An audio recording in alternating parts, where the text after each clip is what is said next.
Hello दोस्तों, आज का इंग्लिश वर्ड है इम्प्रिजन।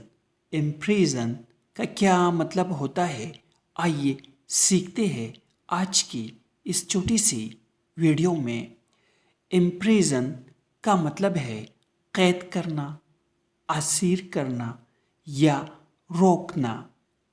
आइए इस वर्ड को सेंटेंस में इस्तेमाल करते हैं। He was wrongly imprisoned for a crime he didn't commit।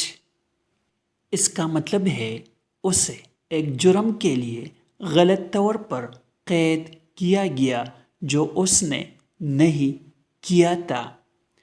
Crime means जुर्म, wrongly मीन्स गलत तौर पर। दोस्तों, वीडियो को लाइक और शेयर ज़रूर करें।